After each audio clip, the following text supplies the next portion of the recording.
అక్కడ పోటీ సిట్టింగ్ ఎంపీకి చావో రేవోగా మారింది. ఇద్దరు కీలక అభ్యర్థుల్లో ఆశలు రేపుతుంది. 3 పార్టీలు హోరాహోరీగా తలపడుతున్నాయి. ప్రాంతీయ మతపర సెంటిమెంట్లను రెచ్చగొడుతున్నాయి. 3 పార్టీలకు ప్రతిష్టగా మారిన కరీంనగర్ ఎంపీ ఎన్నికలు సీన్ ఇది.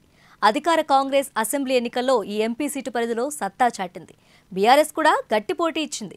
బీజేపీకి ఒక అసెంబ్లీ సీటు కూడా దక్కలేదు. సిట్టింగ్ ఎంపీ బండి సంజయ్కి ఈ ఎన్నికలు అగ్నిపరీక్షే. పార్టీ రాష్ట్ర అధ్యక్ష పదవిని పోగొట్టుకున్న బండి ఎంపీగా గెలిచి మళ్లీ లైమ్లైట్లోకి రావాలని తీవ్రంగా కష్టపడుతున్నారు. బీఆర్ఎస్ అభ్యర్థి తెలంగాణ సెంటిమెంట్ను, అభివృద్ధిని, కాంగ్రెస్ అభ్యర్థి ఇప్పుడు వీస్తున్న గాలిని నమ్ముకున్నారు.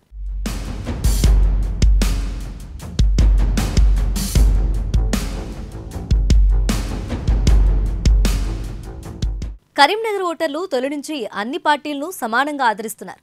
Congress, Telangana Praja Samithi, TDP, BJP, BRS అభ్యర్థులకు పార్లమెంటుకు పంపారు. 3 సార్లు బీజేపీకి, 2 ఉప ఎన్నికలతో కలిపి టీఆర్ఎస్కు 4 సార్లు, టీడీపీకి 1 సారి, కాంగ్రెస్కు 8 సార్లు అవకాశం ఇచ్చారు. గులాబీ దళపతి కేసీఆర్ ఇక్కడి నుంచి గెలిచి తెలంగాణ ఉద్యమానికి ఊపు తెచ్చారు. గత 3 ఎన్నికల్లో ఒక్కో పార్టీకి ఒక్కో ఛాన్స్ ఇచ్చి ప్రత్యేకత చాటుకున్నారు కరీంనగర్ ఓటర్లు. దీంతో ఈసారి కూడా మార్పు తప్పదనే అంచనాలు వెలువడుతున్నాయి.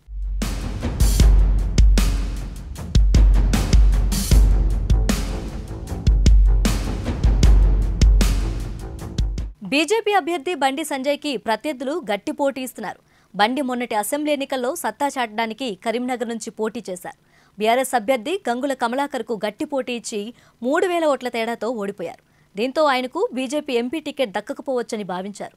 అయితే రాష్ట్రంలో పార్టీ బలపడేందుకు బండి చేసిన కృషిని, రాష్ట్ర చీఫ్గా తప్పుకున్నాక తలెత్తిన పరిణామాలను దృష్టి పెంచుకొని హైకమాండ్ టికెట్ కేటాయించింది. కరీంనగర్లో పార్టీ బలం, మోదీ మానియా, అయోధ్య రామాలయం తనను గెలిపిస్తాయని బండి ధీమా.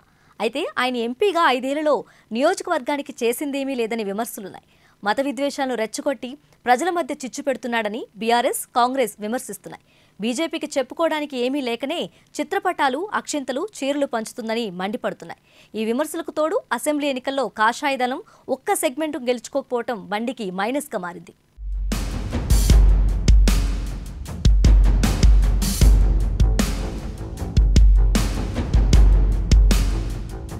శాసనసభ ఎన్నికల్లో కరీంనగర్ ఎంపీ సీటు పరిధిలోని 7 అసెంబ్లీ సీట్లలో కాంగ్రెస్ 4 చోట్ల, బీజేపీ 3 చోట్ల గెలిచాయి.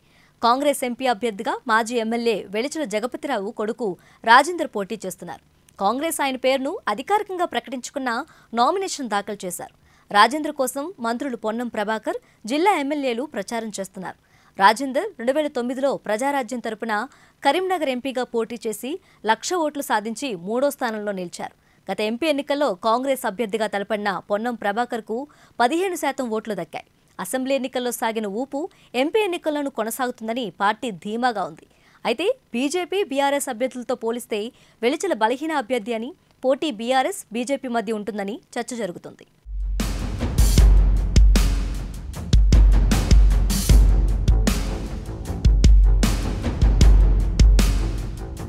గత ఎంపీ ఎన్నికల్లో కరీంనగర్ నుంచి బీఆర్ఎస్ అభ్యర్థిగా బరిలోకి దిగిన మాజీ ఎంపీ బోయినపల్లి వినోద్ కుమార్ 38% ఓట్లు సాధించి 2వ స్థానంలో నిలిచారు.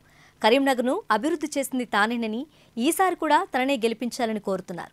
ఎంపీగా కేంద్రం నుంచి సాధించిన నిధులు, railway line, national highway, smart city గురించి ఏకరువు పెడుతున్నారు.